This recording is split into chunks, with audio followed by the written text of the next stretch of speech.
Hello everyone, నేను Usha. Welcome back to my channel. తోటకూర కోసుకోవడానికి రెడీగా ఉందండి. అయితే ఈ తోటకూరకి చిన్న చిన్న టిప్స్ చెప్తాను నేను ఇప్పుడు.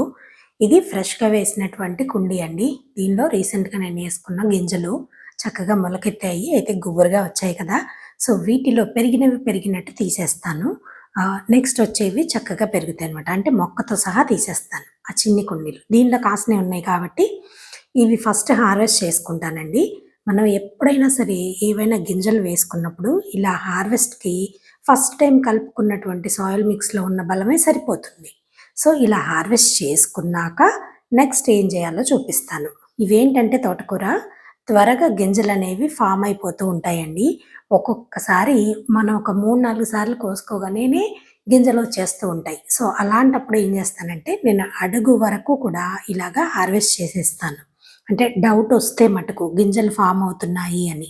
అప్పుడేంటంటే మనం ఇలా మొక్కని అడుగు నుంచి హార్వెస్ట్ చేసుకున్నా కూడా నెక్స్ట్ వచ్చేటువంటి చిగురుకి ఇంకా త్వరగా గింజలనేవి ఫామ్ అయిపోతాయన్నమాట. అలా చూసుకుని అలా గింజలు ఫామ్ అవుతున్నాయి అంటే మీకు సీడ్స్ కావాలంటే ఆ మొక్కల్ని ఉంచుకోండి. లేదంటే ఆ మొక్కలు అడుగున వేరుతో సహా తీసేసుకోవాలి. అలా తీసేసుకొని కొత్తగా మళ్ళీ చక్కగా సాయిల్ మిక్స్ కలుపుకొని మళ్ళీ గింజలనేవి వేసుకుంటే కాస్త ఒక 2, 3 సార్లు మనం హార్వెస్ట్ చేసుకునే వరకు సీడ్స్ అనేవి ఫామ్ అవ్వకుండా ఉంటాయి.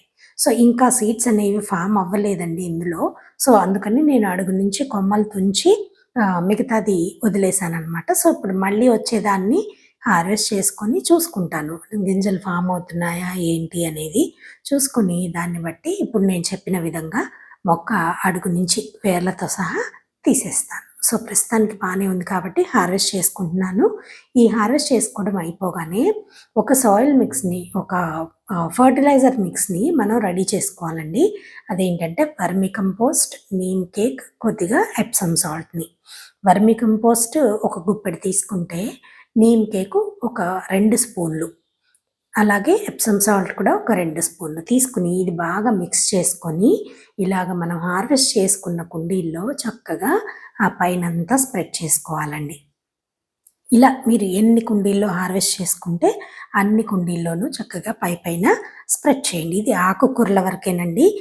ప్రతి ఒక్క వెరైటీ ఆఫ్ మొక్కలకి ఒక్కొక్క రకము మిక్స్ ఉంటుందనమాట, సాయిల్ మిక్స్. అది నేను మీకు ఒక్కొక్క వీడియోలో చూపించబోతున్నాను. సో, స్కిప్ చేయకుండా ఛానల్‌ని సబ్స్క్రైబ్ చేసుకొని వీడియో మొత్తం చూడండి. మీకు తప్పకుండా నచ్చుతుంది. ఒక చిన్న లైక్ ఇవ్వండి. మీ ఫ్రెండ్స్‌తో తప్పకుండా షేర్ చేయండి. ఇలాగా సాయిల్ మిక్స్ పైన మనం జల్లాం కదండీ! సో, అది మొత్తం కూడాను సాయిల్‌తో పాటు మిక్స్ అవ్వాలి. అలా సాయిల్‌తో పాటు మిక్స్ అవ్వకపోతే సాల్ట్స్ అనేవి ఫామ్ అయిపోతాయండి. అందుకని మనం కంపల్సరీగా ఎప్పుడైనా సరే ఇలా ఆహ్, మనం ఫెర్టిలైజర్ ఇచ్చినప్పుడు సాయిల్‌తో పాటు మిక్స్ చేయడం మటుకు మర్చిపోకండి. సో, ఒక చిన్న గుణపం లాంటిది తీసుకొని, ఒక ఇంచ్ వరకు సాయిల్ అంతా తవ్వేసి లూజ్ చేసుకొని, దాంతో పాటు ఇప్పుడు నేను వేసినటువంటి కంపోస్ట్ మిక్స్ ఉంది కదా, అదంతా కూడాను కలిపేసుకున్నానండి. సో, ఇప్పుడు ఆ చిన్న కుండీలో మొక్కలున్నాయి కదా, దానికి కూడా దాదాపుగా ఎరువిచ్చేసి అది సాయిల్ మిక్స్ కలిపి నేను గింజలు వేసుకునేటప్పుడు ఎరువిచ్చాననమాట. సో, ఇప్పటికి దాదాపుగా 1 మంత్ పైనే అయిపోతుందని దానికి కూడా కొద్దిగా ఇచ్చాను. అయితే అది మనం లూజ్ చేయడానికి అవ్వదు కాబట్టి చాలా కొద్దిగా మొత్తం అన్ని వైపులా స్ప్రెడ్ చేసి వెంటనే వాటర్ ఇస్తానండి. ఎండ లేనప్పుడు ఇలా చేసుకోండి. అది మంచిది మొక్కలకి.